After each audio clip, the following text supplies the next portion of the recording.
Hey guys, welcome back to the channel and meron akong magandang update para sa inyo regarding dito sa Go Solar, yung Go Solar package namin na 7.7 kilowatts ang package namin with net metering. So, yung last vlog ko dito is ang bill namin nasa mga 5,000 na lang mula nung nagkaroon kami ng net metering, right?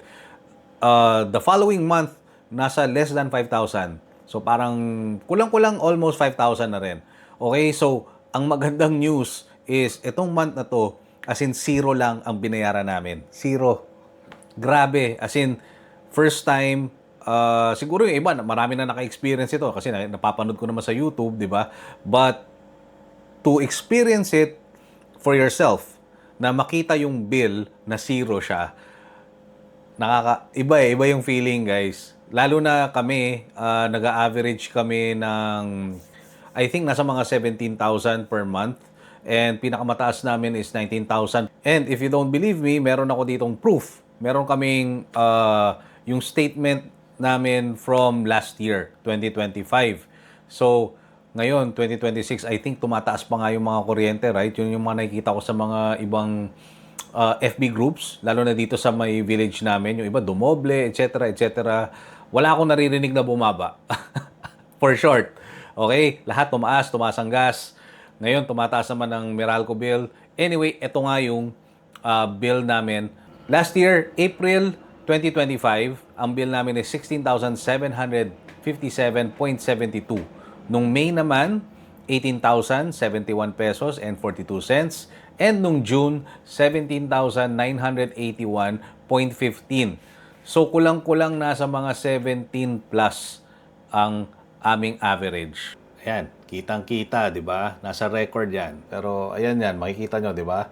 Ang bill is 0.00 April 22, 2026 na. So, ang good news dyan is hindi naman namin in-expect na zero ang bill na makukuha namin.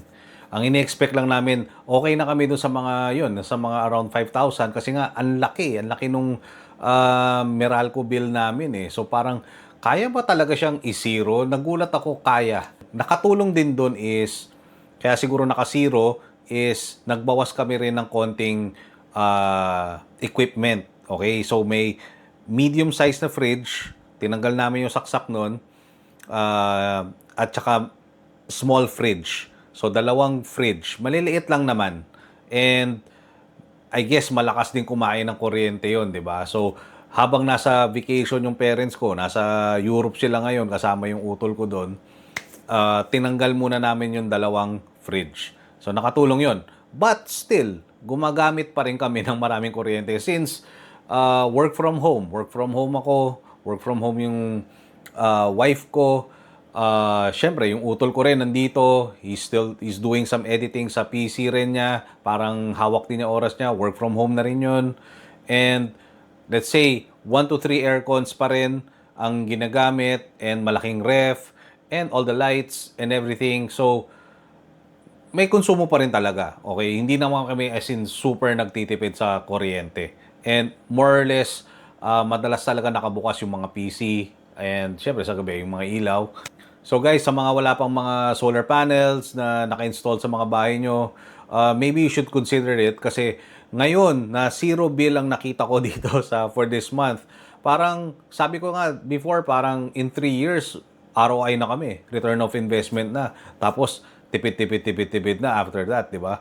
Ngayon dahil nakaka-zero bill na kami, parang more or less 2 years siguro ROI na kami dito sa binayad namin na 360,000 sa solar package. Again, doon sa mga hindi pa nakakanood ng mga ibang videos ko dito sa Go Solar, ang binayaran namin is 360,000, 13 solar panels, may freebie na isa. So, naging 14. Tapos, yung inverter namin, hindi siya hybrid. Okay, so wala kaming battery. Yung iba kasi na nagko-comment, sinasabi, ang mahal naman ng ano nyo, hindi pa siya ready for battery. Or yung iba naman parang, kami nga, ganito yung binayad namin, etc. etc. May kasama ng battery. Guys, ang habol kasi namin is bawasan yung Meralco bill namin. Hindi talaga namin habol yung battery. Okay, just plain and simple, Just like that. And good for you kung nakamura kayo. Again, dun sa previous na vinlog ko, meron pa rin kaming peace of mind kahit medyo malaki binayad namin sa Go Solar dahil nga 15 years warranty yung solar panels, may warranty rin yung inverter, and malaking company to. So may tatawagan kami just in case may nangyari, may nasira dito.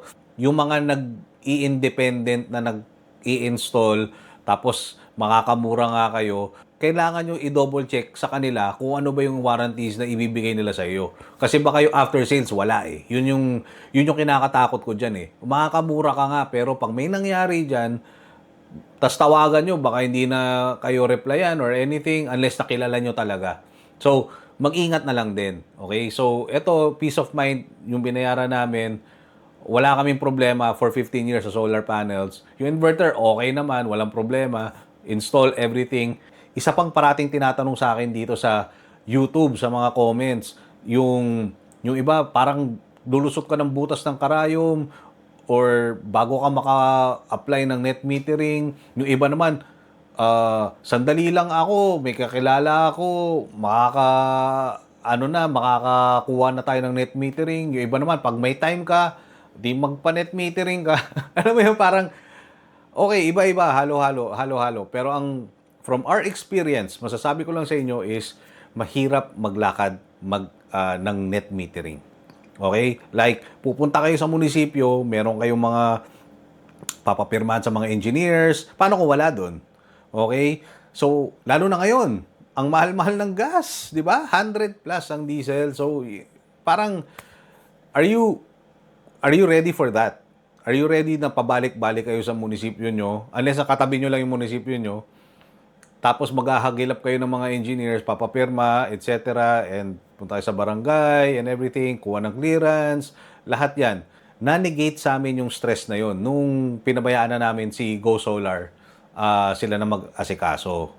Guys, tanong nyo na lang kung anong mag-solar companies, kung magkano ang charge nila sa pag-apply ng net metering. Kasi I'm sure iba-iba yan. Okay? And kami, sasabihin ko na nga, nasa mga 40 plus yan eh, ang sinisingil talaga nila.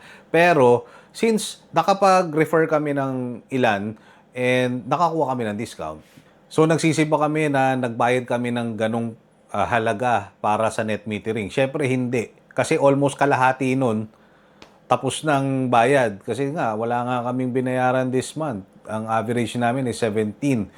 And ngayon, I'm thinking na kung wala kaming solar and wala kaming net metering, sobrang init ngayon, yung aircon, tas tumaas pa ang Meralco, I'm sure baka ma-break pa yung record namin na 19,000 na pinakamataas na bill namin sa Meralco last year.